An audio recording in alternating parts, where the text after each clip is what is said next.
Los cristianos no buscamos demasiado la compañía de no cristianos, se quejaba John Stott.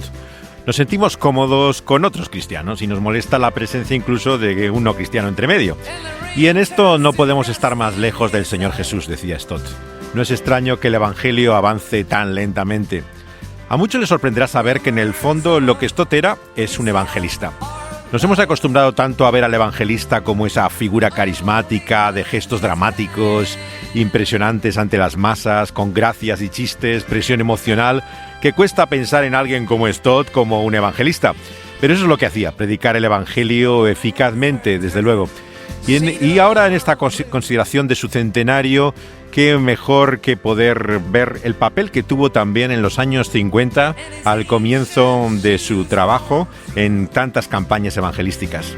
Porque en paralelo a Billy Graham, el más grande y conocido de los evangelistas de aquella época, recorrió Stott Inglaterra, América, Australia, África, anunciando el evangelio en reuniones organizadas por iglesias, universidades, donde estudiantes también querían compartir su fe con compañeros no creyentes. Muchos le recuerdan hoy como un teólogo y un escritor, pero él fue primero pastor y luego, en segundo lugar, sería evangelista. Su iglesia pensó que debía mandar a la misión, no al mayor manipulador, a un ignorante, sino a quien estaba más capacitado para presentar mejor la buena noticia de Jesús. Y así lo hizo, con inteligencia y claridad.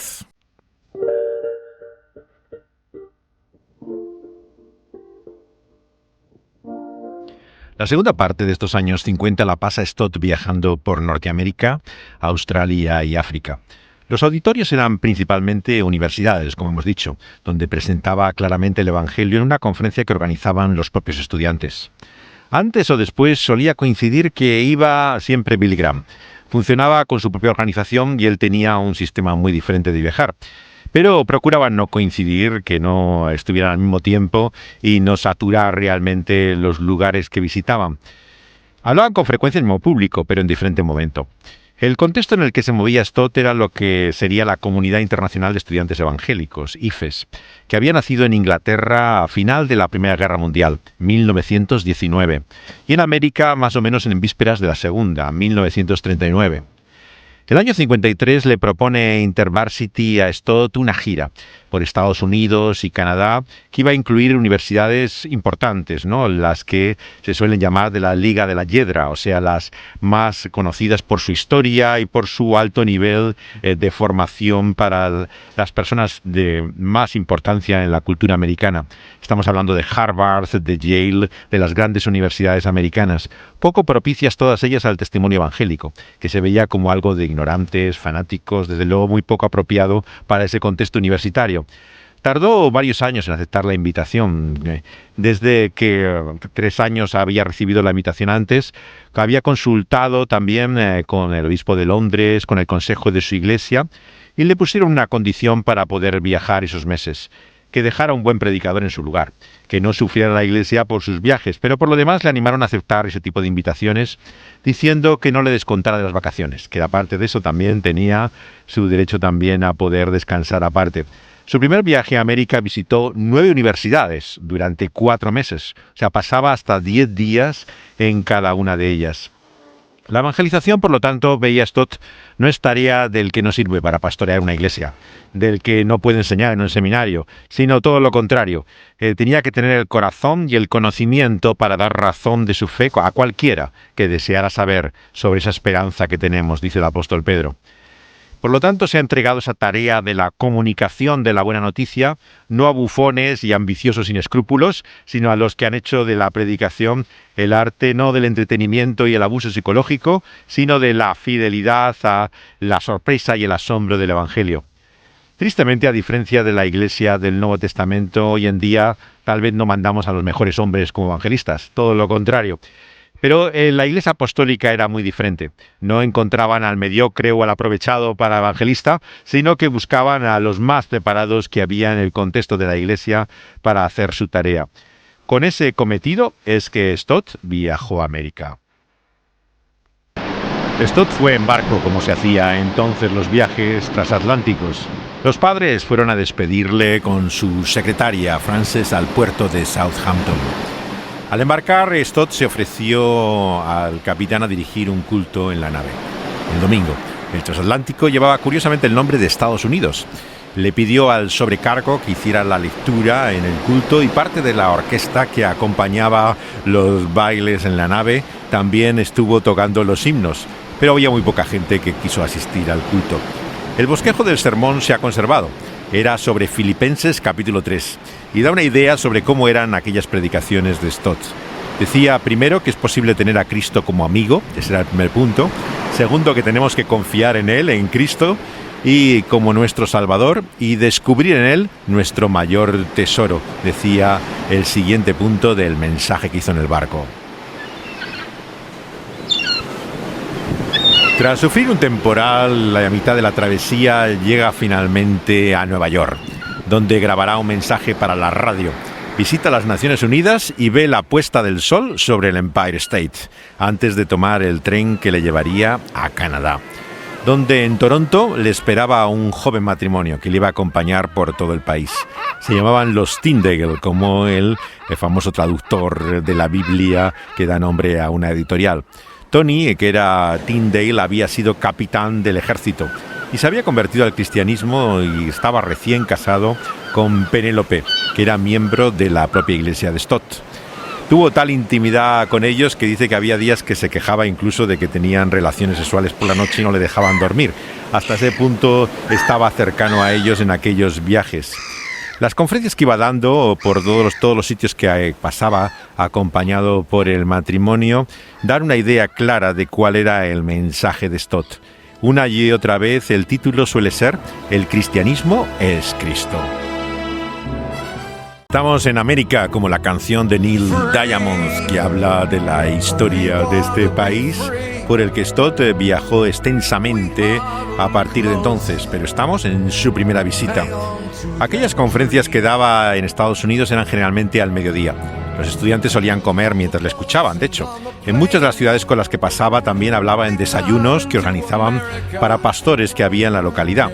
También solía ir a algún programa de radio y entre medio había escapadas siempre a primera hora de la mañana para ver pájaros, que era sin lugar a dudas su pasión. El momento que en sus diarios registra como el más interesante para ver aves fue su visita a las cataratas del Niágara, que estamos escuchando en su sonido original.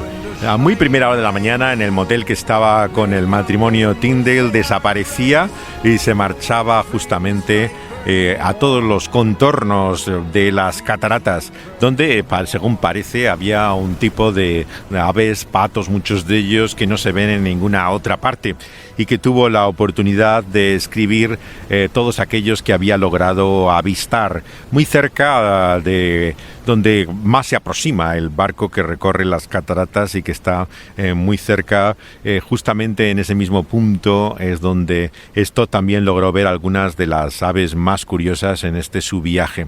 Pocos predicadores, de hecho, han hecho tanto como él para extender la afición a contemplar los pájaros al mismo tiempo que a la Biblia, que era sin lugar a dudas la pasión que transmitió también a estos acompañantes que tenía junto con él en los viajes por América.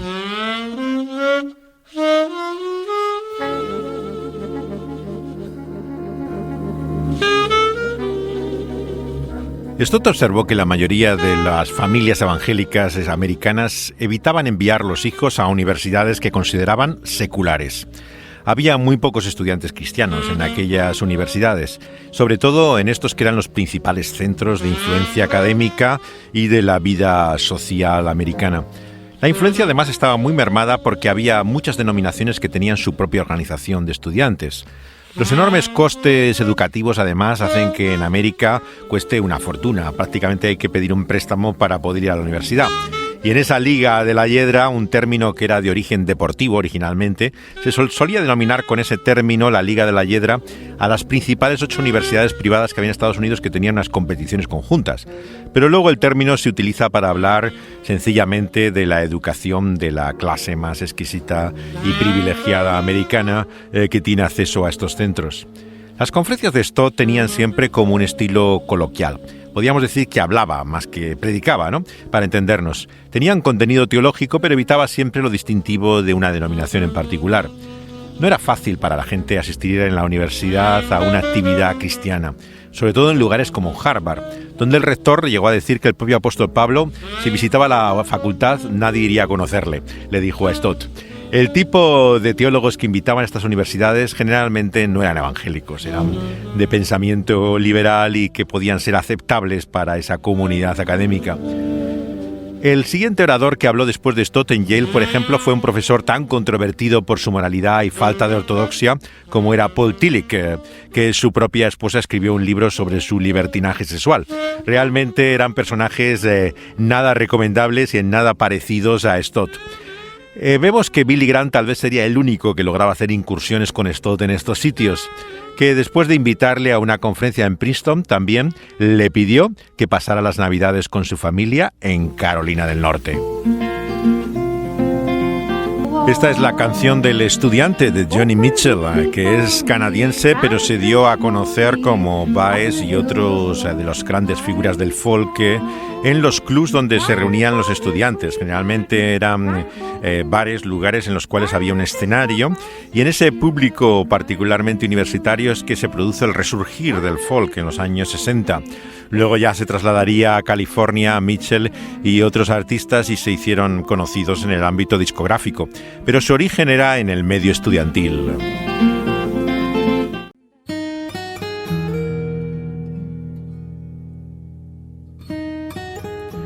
Stott pasa la Navidad en América. Recordemos que no tiene familia y en aquel momento no era fácil volver también por unos días a Inglaterra.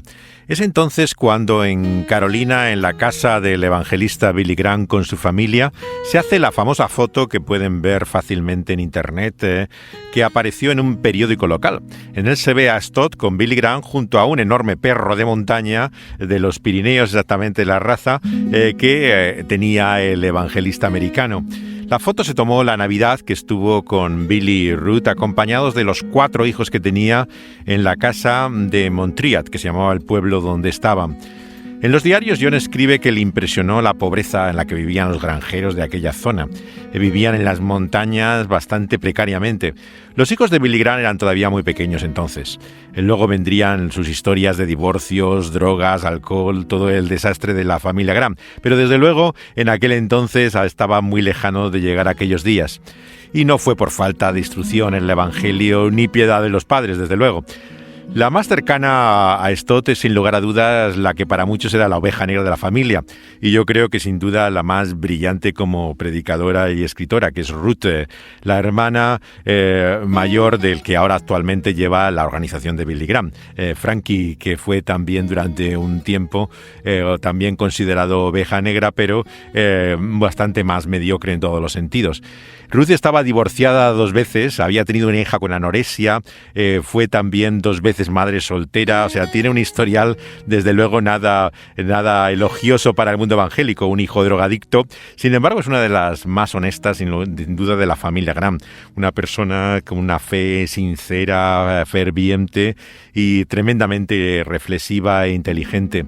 Ella mantuvo el contacto con Stott y luego hay correspondencia con él a propósito de un libro que tuvo mucha importancia poco después, que se llama Contracultura Cristiana, que es un libro sobre el Sermón del Monte que escribió Stott y que le impresionó particularmente a Anne Ruth Graham, que es el nombre con el que se la conoce para distinguirla de su madre, que es Ruth a secas, le añaden el Anne primero, y que todavía está en activo y haciendo con frecuencia mensajes de presentación del Evangelio, mientras que su hermano, como sabemos, se dedica más bien a las cajas de Navidad, que es otra cosa bastante diferente a la predicación del Evangelio, pero es a lo que se dedica principalmente esta organización desde la muerte del padre y fundador.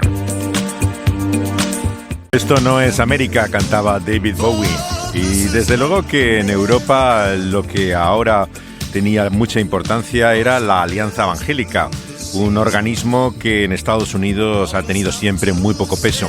La Alianza había nacido en Inglaterra en 1840 como un organismo interdenominacional de todo tipo de evangélicos sobre la base, claro, de la autoridad de la Biblia y con el propósito de la extensión del Evangelio. A partir de la primera reunión que hubo en Utrecht, en Holanda, en 1951, 91 delegados de 21 países estaban presentes y la sesión inaugural fue con Stott mismo predicando un domingo sobre 1 Corintios 12. Los fines de la alianza están tomados del primer capítulo de Filipenses: el avance, la defensa, la confirmación y la comunión en el Evangelio. Esos fines fueron pensados por el propio Stott.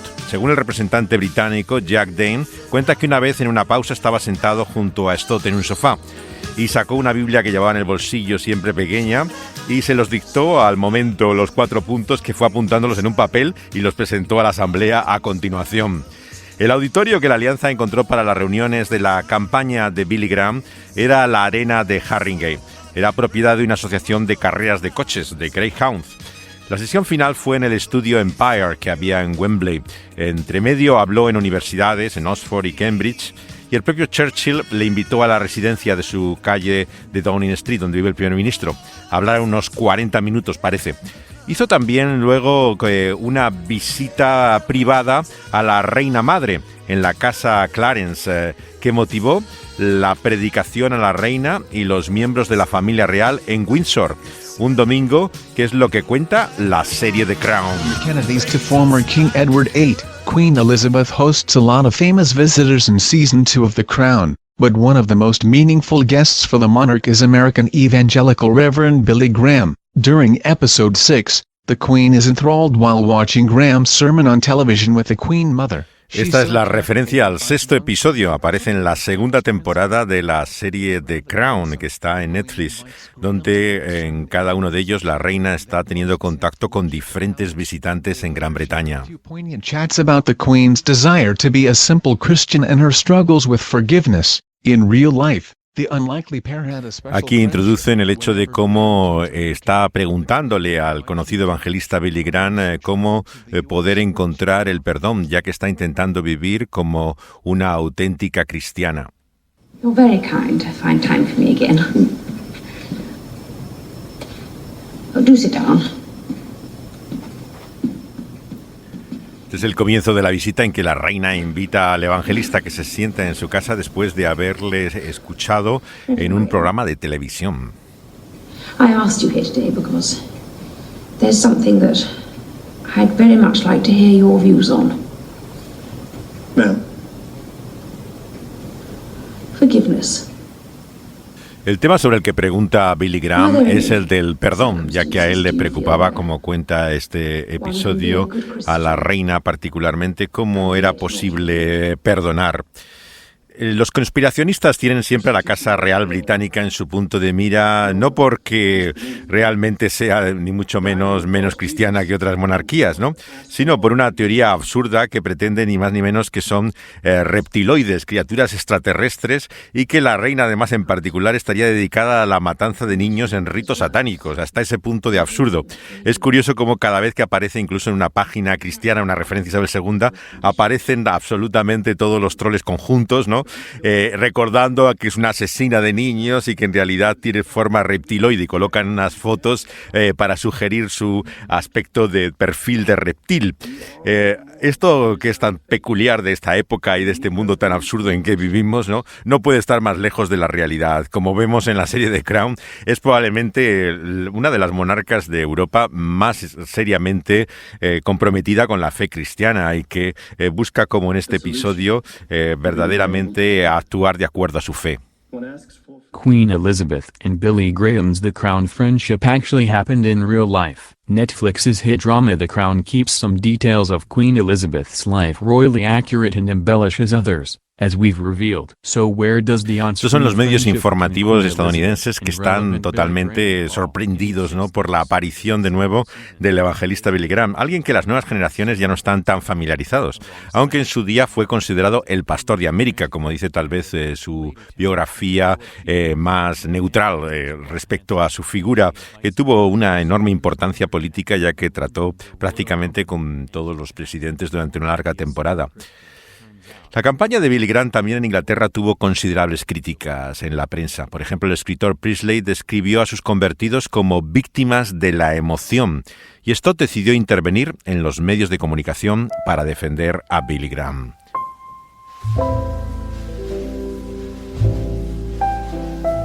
Es evidente que los dos tienen estilos muy diferentes de predicación. Stott observó que los ingleses te dejan respirar cuando predican. Los americanos parece que te dan en la cabeza con la Biblia y no te da tiempo siquiera a poder considerar lo que dicen. Pero sorprende lo distinto que sonaban entonces. Cuando oyes las grabaciones de aquellos años, lo que piensas que es la forma de hablar de Stott o Billy Graham es realmente de los años 80 o de la última época en que hay grabaciones mucho más fáciles de encontrar. Pero cuando oyes los años 50, ambos, claro, tenían una juventud, una vitalidad, energía realmente y un dinamismo que no tenían en la edad madura. La reunión final que hubo para pastores después de la campaña de Graham, Stott dio 3 o 4 razones por las que creía que Dios estaba usando a este evangelista estadounidense. Los argumentos recuerdan un poco las 7 razones que decía Reuben Torrey que Dios usaba a Moody, que era otro conocido predicador anteriormente en el siglo XIX, principios del siglo XX, de gran importancia. Stott lo elabora aún más en su prólogo a una biografía de un evangelista chino que decía que era el mayor que China había conocido, Sung. En primer lugar, reconoce la dedicación de Graham, pero también su autenticidad. Pero finalmente el acierto cree que está en que su trabajo es a través de las iglesias. Una de las sorpresas de la sesión final en Wembley fue la aparición del arzobispo anglicano, Fisher, que se mantenía hasta entonces bastante frío y distante respecto al tema de Graham. Le invitaron a hacer la oración final y al sentarse luego junto al evangelista americano Grady Wilson, uno de los muchos que acompañaba a Billy Graham, le dijo: «No volveremos a ver algo así hasta que lleguemos al cielo», le dijo mirando a la gran multitud que había en el estadio. Wilson le respondió extendiendo el brazo sobre su hombro y le dijo: «Así es, hermano arzobispo, así es». La crítica más habitual de este tipo de campaña es que sus convertidos no permanecían. Stott siempre creyó que era una crítica algo injusta. Primero, porque ningún evangelista mantiene a sus convertidos. Y segundo, porque parte de la semilla no echa raíces en la historia del sembrador del evangelio, o es ahogada cuando crece. Se dice incluso del Señor mismo que muchos de sus discípulos volvieron atrás y que no andaban con él, dice el evangelio. Muchos, sin embargo, sí que permanecieron. All Souls, por ejemplo, tenía una chica que hizo profesión de fe en la campaña de Londres del año 54 y que se casó con un miembro del Parlamento y tenía 3 hijos en la iglesia, recuerdo. Se convirtió en reuniones cuando estudiaba en Londres y, de hecho, también otro se había hecho misionero en Kenia a partir de llegar a ser cristiano y trabajó incluso entre los famosos presos de la rebelión de los Mau Mau que hubo entonces. Llegó a acabar formando parte del propio equipo de All Souls. Se hicieron estudios después en muchas iglesias también como esta sobre los convertidos que había. El editor del Reader Digest, Stanley High, investigó las cifras, por ejemplo, de esta campaña de Harringay 10 meses después, para un libro que estaba haciendo sobre Billy Graham. La investigación dijo que el 64,03%, casi un año después, asistía todavía a la iglesia. El seguimiento es importante, como descubrió Stott, pero eso no era responsabilidad de Billy Graham, sino de las iglesias que le habían invitado. La palabra que sale de la boca de Dios no volverá vacía, dice la Biblia, sino que hará lo que Él quiere. Será prosperada en aquello para lo que la envió, dice el profeta. ¿Quiénes eran al fin y al cabo Graham o Stott? Sino instrumentos de Dios. Uno planta, otro riega, pero el crecimiento lo da Dios. Así que ni el que planta es algo, ni el que riega, sino Dios, que es el que da el crecimiento.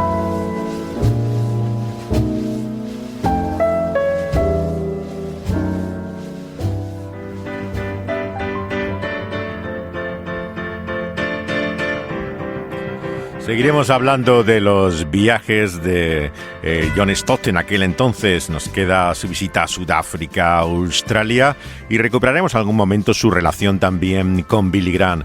Todo esto en este podcast que dedicamos también al centenario de John Stott, y en particular vamos siguiendo también su vida en esta serie de programas en Dynamis Radio. Aquí estuvo Dani Panduro al control del sonido y José de Segovia contándoles la historia del tío John.